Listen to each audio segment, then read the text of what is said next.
आज भी हमारे पूज्य तटीय स्थान वाले महाराज जी, स्वामी जी की परंपरा में उनका इतना स्नेह प्राप्त होता है। हर कथा में प्रथम दिन तटीय स्थान से, चाहे पूरे भारत में कहीं कथा हो, तटीय स्थान से प्रथम दिन प्रसाद आता है व्यास मंच पे। कितना ध्यान रखते हैं महाराज जी। तो किसी वैष्णव ने वहां पर भंडारा कराया, आज भी 1000, 1500, 2000 लोग, आप भी चले जाओगे तो वहां प्रसाद मिलेगा आपको, दोपहर में सब भोजन मिलेगा, ठाकुर जी की प्रसादी मिलेगी। लोग बाग कराते हैं, कोई ना भी कराए तो भी चलता है। तो एक दिल्ली के बड़े सेठ ने अभी मुझे बताई ये कथा, तो मैं बता रहा हूं आपको। दिल्ली के बड़े सेठ ने आकर के देखा कि यार यहाँ तो 2-2.5 हजार लोग प्रसादी पा रहे हैं, मैं भी सेवा करूं। उसने जाके वहां सेवकों से पूछा क्या करना है। बोले कि इतनी राशि लगेगी, तुम्हारा मन हो तो कराओ, नहीं भी मन हो तो हमारे यहाँ तो चलता ही रहता है।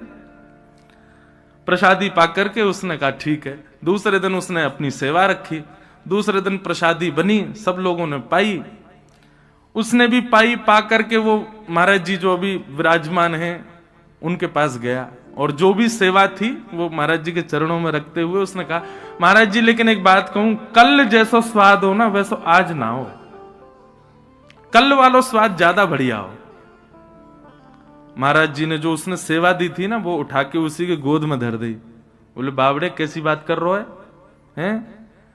कल श्री जी ने भोग लगायो, कल भी स्वाद हो, और आज भी श्री जी ने भोग लगायो, आज भी स्वाद है। ये तेरी जीव के चटोरेपन के काजे भोग ना बने, हमारी श्री जी को प्रसाद है, ये नित्य स्वाद में रहे।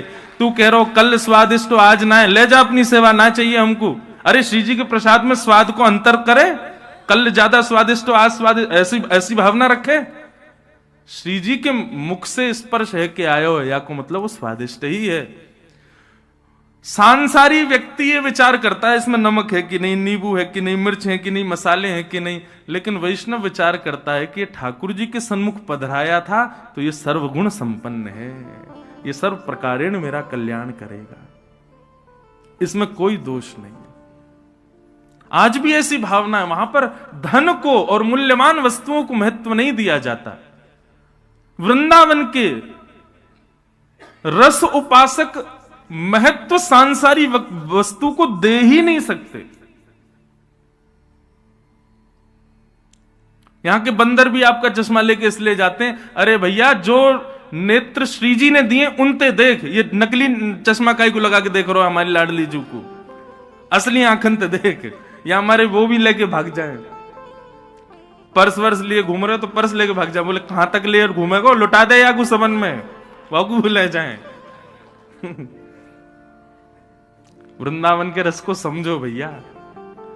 यहां भौतिक मूल्य, भौतिक वस्तु का कोई मूल्य नहीं है, यहां तो भाव का मूल्य है, यहां भाव मूल्यवान है। नंद बाबा लुटा रहे हैं और सब ब्रजवासी लूट करके ब्रजवासी भी लुटा रहे हैं।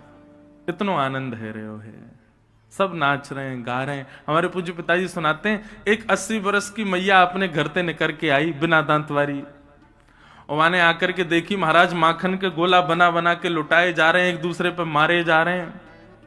वहां आकर के पूछी, अरे भैया जे कहा भयो है, हमारे वृंदावन में यो ना के क्या हुआ है, क्योंकि कहा भयो है।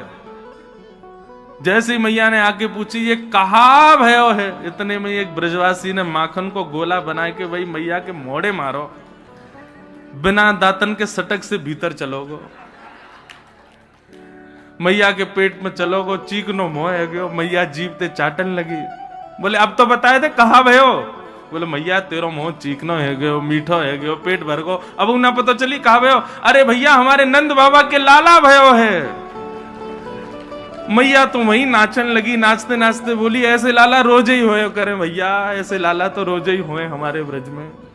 इतना आनंद पूरे ब्रजमंडल में है रहे हो भैया, सब नाच रहे हैं, सब गा रहे हैं।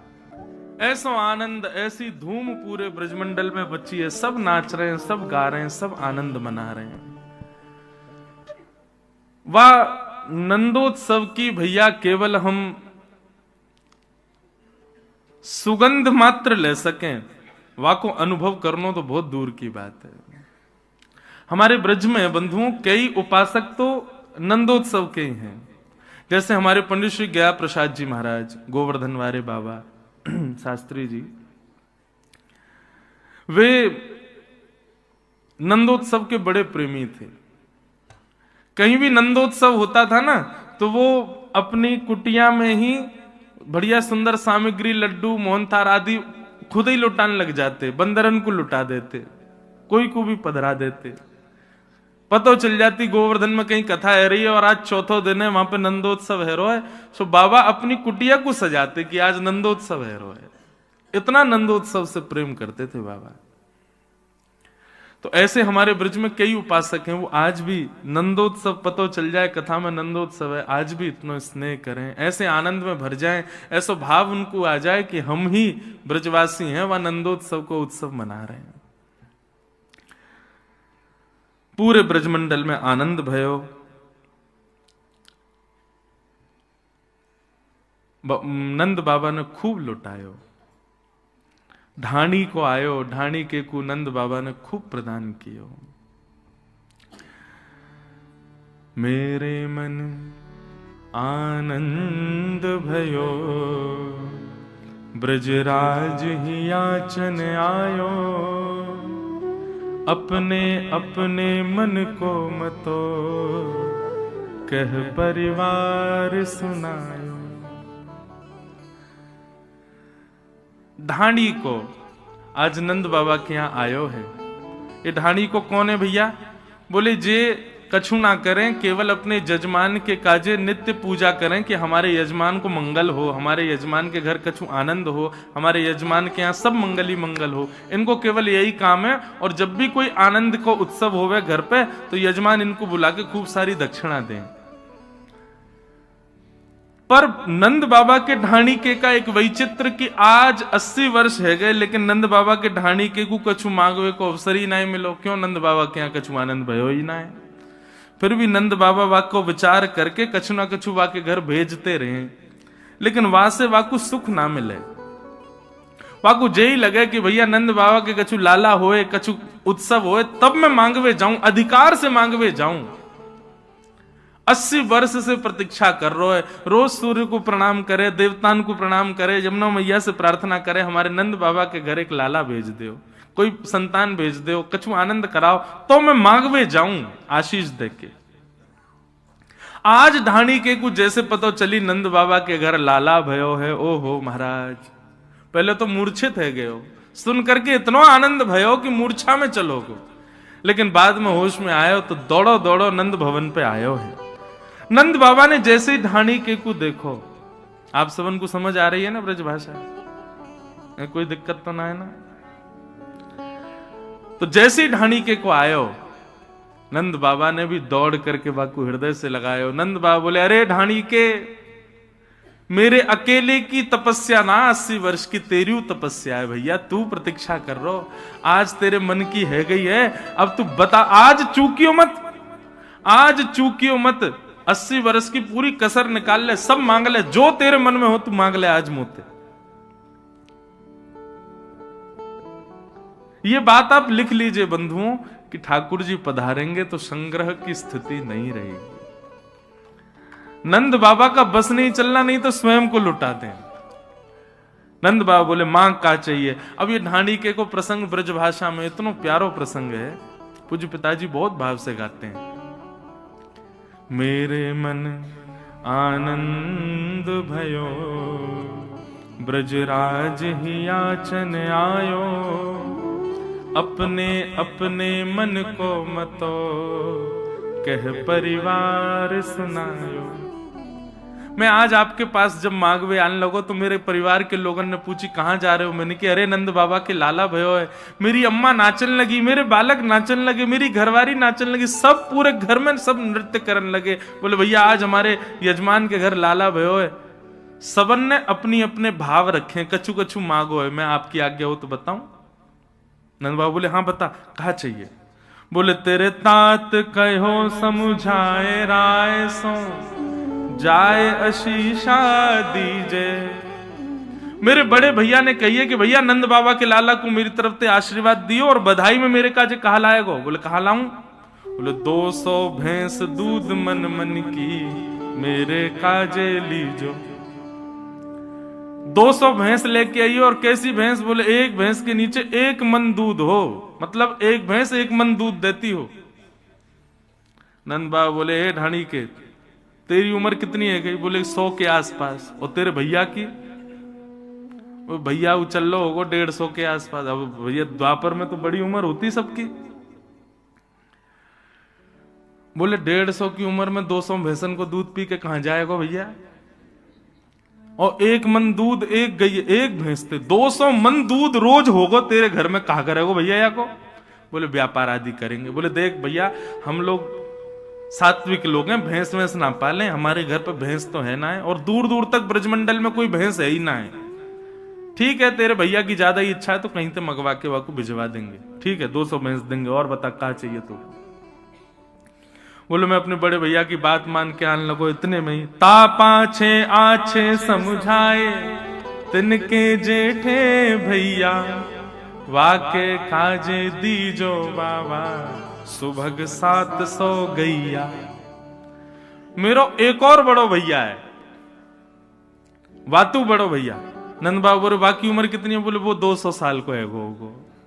बोले वाह, 200 भैंसन को दूध ये बीचवारो पीवेगो, 700 गैया को दूध वो बड़ो वारो पीवेगो। 700 गैया चाहिए? बोले हाँ चल भैया, गैया तो हम देंगे। गैया तो तू चाहे 700 नहीं, तू 7000 ले जा। 9 लाख गाय है नंद बाबा के भवन में। ठाकुर जी अरे गेरे ना भय भैया, खूब सोने की चम्मच मुंह में आइए सीधे, ऐसे घर में आए ठाकुर जी। और लाल जी भैया विचार ना करें, तो हमारा विचार है। ब्रज के कोई भी व्यक्ति गरीब नहीं है, ब्रज पूरा समृद्धवान है। और समृद्धवान किस भाव से? ब्रज में धन लक्ष्मी तो महाराज लोटी पड़ी रहे ब्रजमंडल में, लक्ष्मी तो ऐसी ही लोटी भई है। ब्रज के लोग तो भाव और प्रेम के समृद्धवान है। ब्रज के लोगों में जैसो प्रेम है, ऐसो कहीं ना मिलेगा आपको। तो वाके काजे 700 गैया दियो। अच्छा 200 भैंस है। मुनीम जी लिखते जाओ भैया, जो जो कह रहे हो सब देंगे याकू। बोले और बता? बोले मैं दोनों भैया की बात मान के आने लगो। इतने में ही मेरो बेटा बड़ो सुखदाई, तैसे ताके साथी, वाके काजे दीजो बाबा मत मदा तो हाथी। मेरो बेटा बोलो कि भैया मैं जाऊंगा नंद बाबा के लाला को आशीर्वाद देवे, लेकिन बाबा ऐसे ना जाऊंगा, तो अपने सखान के संग जाऊंगा। नंद बाबा बोले तो फिर बातें कहो, अपने सखान के संग आ जाए, पूरी टोली लेके आए, सब व्यवस्था कर देंगे हम। बोले ऐसे ना आवे गो। बोले तो? बोले वाने कहिए मेरे काजे एक मत वालो हाथी लेके आई हो, वहां पे आगे मैं बैठूंगा, मेरे सब सखा बैठेंगे, और नंद घनानंद भयो जय कन्हैया लाल की गाते भय हम आवेंगे, हमारे काजे एक हाथी लेके आएंगे। आहा, अच्छा देखो ढाणी को बोल रहा है और नंद बाबा लिखवा रहे हैं, और लाखों ब्रजवासी चारों तरफ बैठ करके सुन रहे हैं। और जैसे ही नंद बाबा ने कि हाँ भैया हाथी देंगे, तभी ब्रजवासी ने पंक्ति लिख दी, हाथी दीने। अभी घोड़ा तो आवेंगे आगे, रुको। ये जो नंद घनानंद भयो जय कन्हैया लाल की, ये सब गा ही रहे हैं। जैसे जैसे जैसे 200 भैंस नहीं, सब गाने लगे नंद घनानंद भयो जय कन्हैया लाल की जय हो, नंद बाबा की खूब दान कर रहे हैं।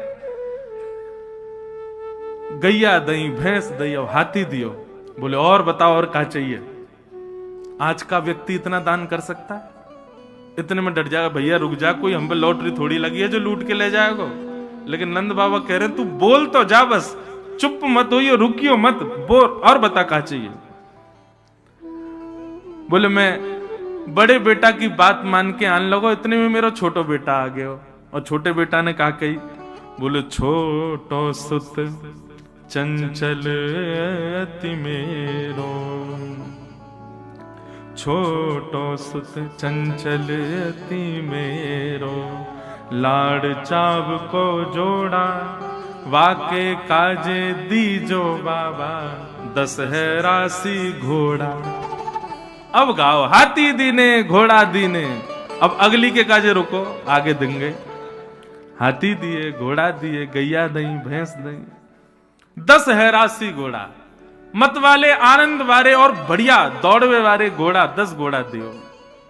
नंद बाबा बोले देंगे भैया, हाथी देंगे, घोड़ा देंगे, सब देंगे, और बता और क्या चाहिए? बोले मैं छोटे बेटा की बात मान के आने लगो, इतने में बड़े बेटा को अभी भी ब्याह भयो मेरे को। मेरी बहू आ गई घूंघट करके और कहा बोली, बेटा बधू लाज तजमो सो घूंघट मुख दे बोली। मेरे बेटा की बहू आई और आकर के मुंह से बोली, ससुर जी, पिताजी, मेरे पिताजी ने आपके लाला से मेरो ब्याह यामारे कियो क्योंकि आप नंद बाबा के ढांडी के हो। सबन ने यही कही मुंह से आके, अरे भैया नंद बाबा यजमान है या के घर में ब्याह कर ले, खूब आनंद में रहेगी, खूब सुख समृद्धि रहेगी, नंद बाबा खूब दान करेंगे। लेकिन आज इतने वर्ष मेरे ब्याह को हुए गए, आज तक कोई दान मुंह को दिखो ना है। आज नंद बाबा के लाला भयो है, पिताजी मेरे काजे कहा लाओगे? बोले बता बेटी तो को कहा चाहिए? बोले मेरी तरफ से लाला को खूब स्नेह करियो और नंद बाबा से जाके कहियो मैं उनकी भी बहू हूं, या मारे नख सिकसों गहनों सब ले हो, तीहर से ती चोली। पैर के अंगूठा से लेके सिर तक जितने गहने हूं मैं एक स्त्री के, वो सब गहने बनवा करके मेरे काजे लाई हूं। नंद बाबा के नेत्र सजल हो गए। अरे ढाणी के, तेरी बहू तो हमारी बहू है।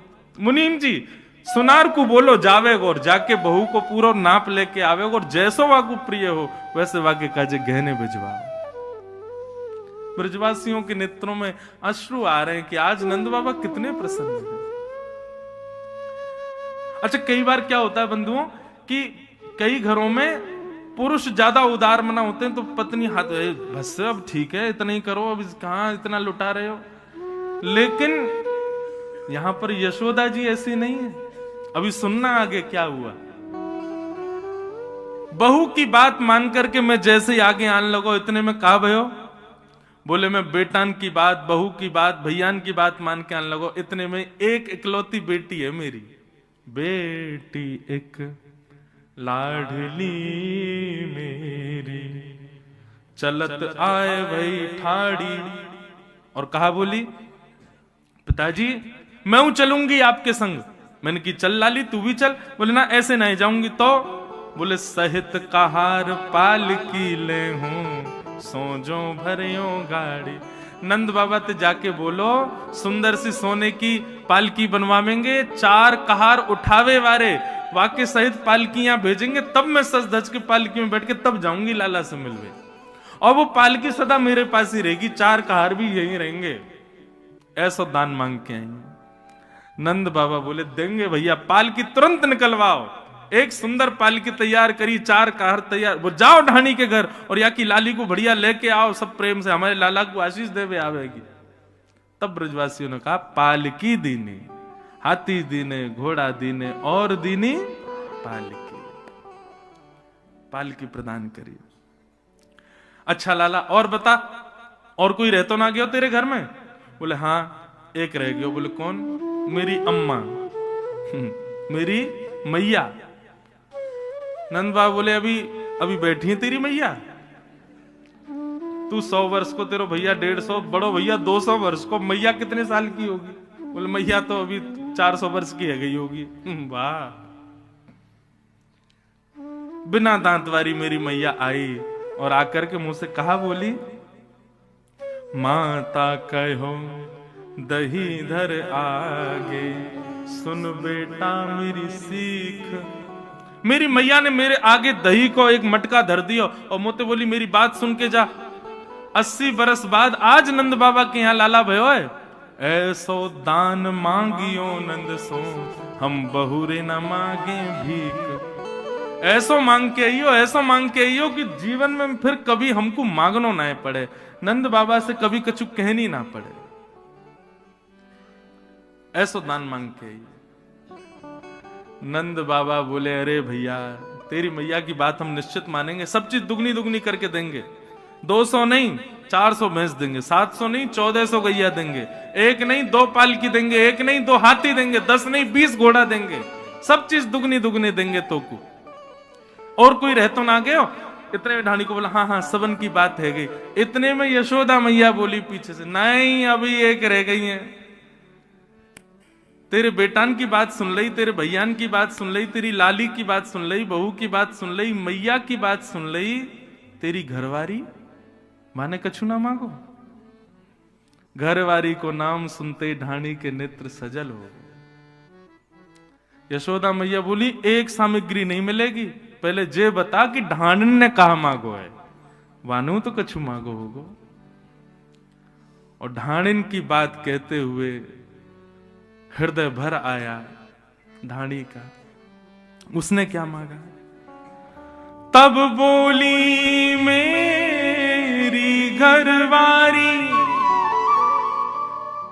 नीके नीके जइयो। मैं सबन की बात मान करके जब अपने घर से बाहर निकल गए हो ना, तब मेरी घरवारी आई और आकर के मेरा हाथ पकड़ो और मुझसे कहा, बोली मैं 1 घंटा से देख रही हूं कोई 200 भैंस, 700 गैया, 2 हाथी, पालकी और सिर से पैर तक पूरे गहने, और जन कहा मांग रहे हैं। अरे नंद बाबा के लाला भयो है, कोई कुबेर को खजानो ना भयो जो इतनो मांग के आओगे उनसे। मेरी बात मानियो, नंद बाबा यदि थोड़ो दें बहुत कर मानो, पर लाज राख घर आई। यदि नंद बाबा एक तुलसी पत्र हाथ में धर दें तो वाकू भी पूरा संसार मान करके सिर से लगा करके घर आइयो, हमारी लाज रख करके आइयो, कुछ ज्यादा कहने की आवश्यकता नहीं है। ये बात सुनते ही नंद बाबा और यशोदा मैया दोनों के नेत्र सजल हो गए। ढाणी के को हृदय से लगा लिया नंद बाबा ने। ऐसो प्रेम, ऐसो स्नेह, ये ब्रजवासी हैं भैया। इनकी बात में कभी कभी आपको लग सके कि ये तेज बोल रहे हैं, इनके व्यवहार में कभी कभी आपको लोभ झलक सके, इनके स्वभाव में कभी कभी आपको ईर्ष्या झलक सके, लेकिन आप हमारी बात सत्य मानियो, ब्रजवासी बाह्य आवरण से लोभ, ईर्ष्या, द्वेष सब दिखावे, लेकिन हृदय से अत्यंत प्रेमी है। इसीलिए बांके बिहारी जी बिक गए इन ब्रजवासी के काज।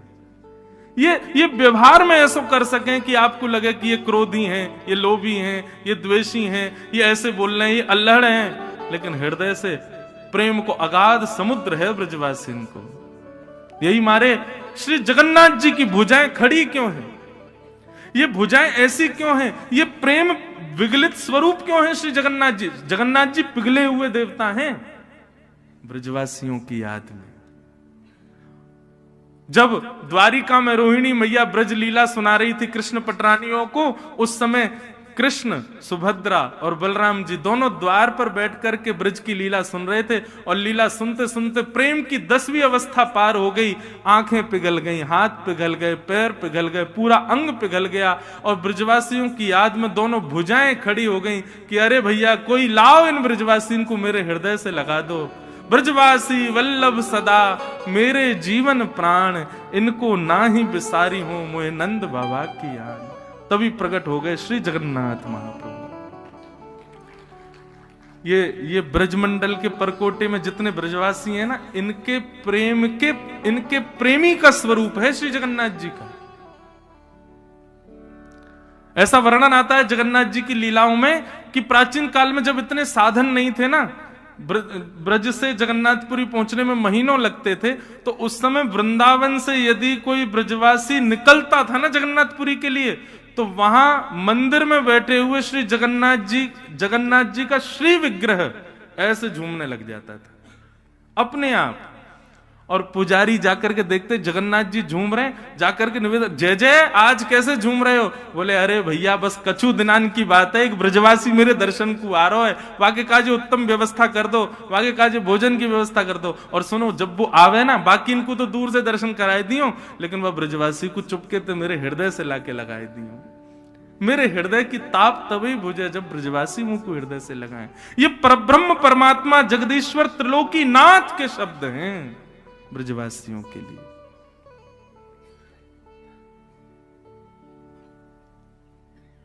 इसलिए भैया मैं बार बार कहूं, बिहारी जी को एक बार को दंडवत ना कर पाओगे, भीड़ बहुत है मंदिर में, जिद मत करियो नहीं तो कुचल जाएगा, कोई चढ़ जाएगा ऊपर आपके।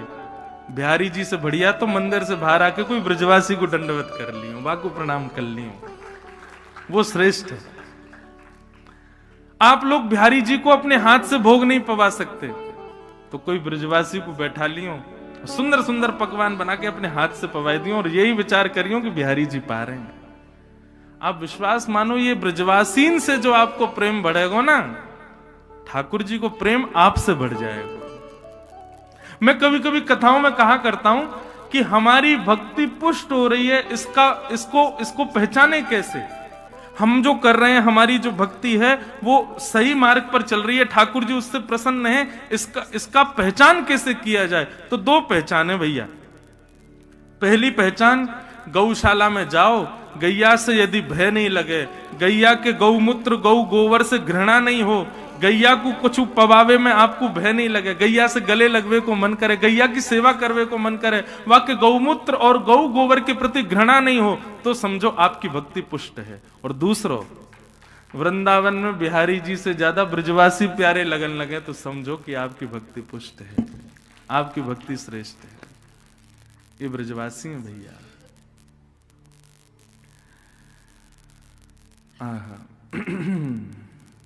तो ऐसे नंद बाबा ने दान कियो और ढाणी के लेकर के वाकू गए। बोले नंद के लाला की। पूरे ब्रजमंडल में 1 वर्ष तक नंदोत्सव मनता रहा, 1 वर्ष तक सब नाचते गाते रहे। इसी बीच जैसे ही ठाकुर जी 6 दिन के भये, तो कंस के द्वारा भेजी गई एक राक्षसी आई जिसका नाम है पूतना। पूतना कुरूपणी है, लेकिन महाराज कंस की अति प्रिय है।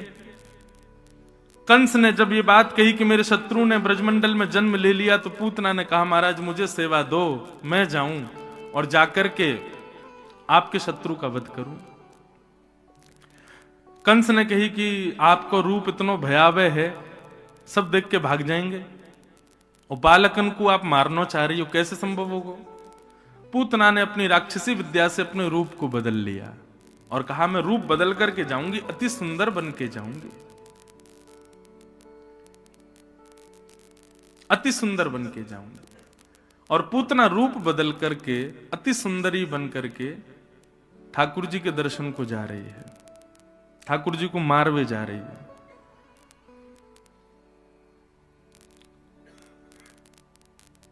कि कंसेन प्रहिता घोरा पूतना बाल्यघातिनी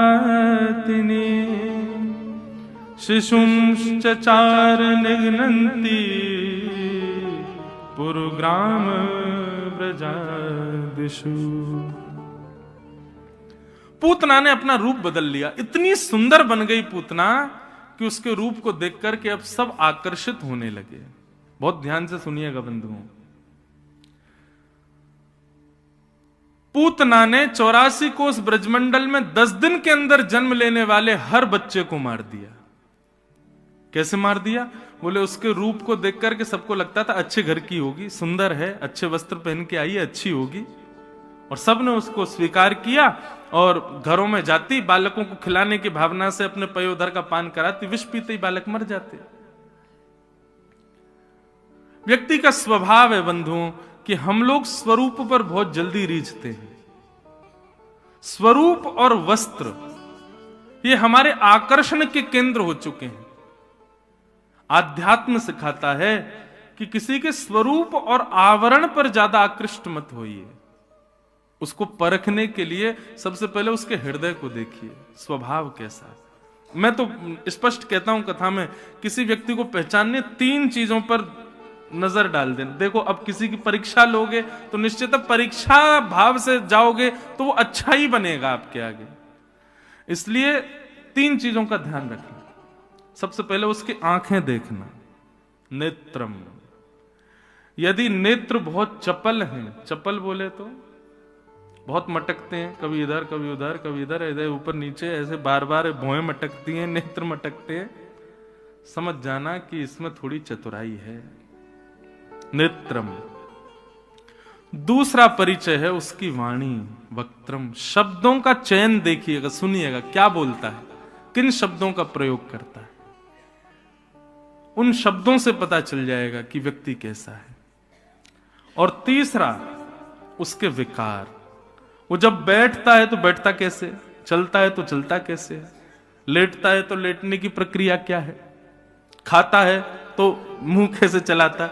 अब ये सब अटपटे लगेंगी बातें, लेकिन भैया देखो, अगर सद संबंधी चाहिए तो इन 3 चीजों का विचार करो। नेत्रम वक्त्रम विकारेण, इन 3 चीजों पर ध्यान रखो। नेत्र गंभीर हैं, नेत्र स्थिर हैं, तो निश्चित है कि इसका हृदय भी स्थिर है। बहुजल्पिक नहीं है, कम बोलता है, अल्प शब्दों में ही अपनी बात रखता है, तो निश्चित है कि ये संबंध बनाने योग्य है। उसकी चाल चलन उठना बैठना सब सम है, समत्व है, सब में ज्यादा जैसे कई लोग सोफा पे भी बैठते हैं तो बड़े विचित्र बैठते हैं।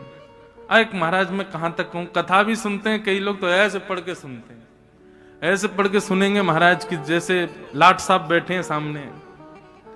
कई लोग घरों में भी ऐसे सोते हैं, ऐसे बैठते हैं, विचित्र उनकी स्थिति होती है। निश्चित है कि इन तीनों में यदि दोष है तो व्यक्ति में दोष होगा। इन तीनों पर विचार करो। पर हम लोग क्या करते हैं, हम तीनों पर विचार नहीं करते, हम केवल रूप देखते हैं और वस्त्र देख लेते हैं कि हाँ ये अच्छे हैं तो ये अच्छा ही होगा। हमारे वृंदावन में जाओ, हरिदासी परंपरा, हरिवंशी परंपरा के वैष्णवों को देखो, महाराज 2 जोड़ी वस्त्र हैं, उसी में ही पूरा जीवन निकाल लें। चंदन के पूरे मुंह पर ऐसे आप लोग क्रीम लगाओ, वो ऐसे पूरे चंदन ब्रजरज पूरे मुंह पे लगाए घूमते हैं, हाथ में नाम जप माला होगी। अच्छा, कई वैष्णव बड़े सुंदर बन के घूमते हैं। मैं थोड़ा कभी कभी बोल जाता हूं ज्यादा, लेकिन मुझे ऐसा लगता है वृंदावन में श्रृंगार का अधिकार केवल श्याम सुंदर और किशोरी जी का है। हमको तो सामान्य रहना चाहिए, हमको तो सहज रहना चाहिए। आप कहोगे महाराज जी श्रृंगार आप ही कहते हो, जिन भेषा मारो सांवरो रीझे में सोही भेष धरूंगी। अरे मतलब मीराबाई कह रही हैं ऐसे सहज बन के रहो, ऐसे सरल बन के रहो कि तुमको अपना श्रृंगार खुद ना करना पड़े। एक दिन श्याम सुंदर तुम्हारा श्रृंगार करवे आमे, किसी दिन लाल जी आमे। कुम्मन दास जी का एक पद है, बहुत सुंदर पद है। तू है सखी बड़ भाग बड़ी, नंदलाल तेरे घर आवत है। तू है सखी बड़, गाँव सब लोग ऐसी सखी बनो कि लाल जी घर आवे श्रृंगार करवे।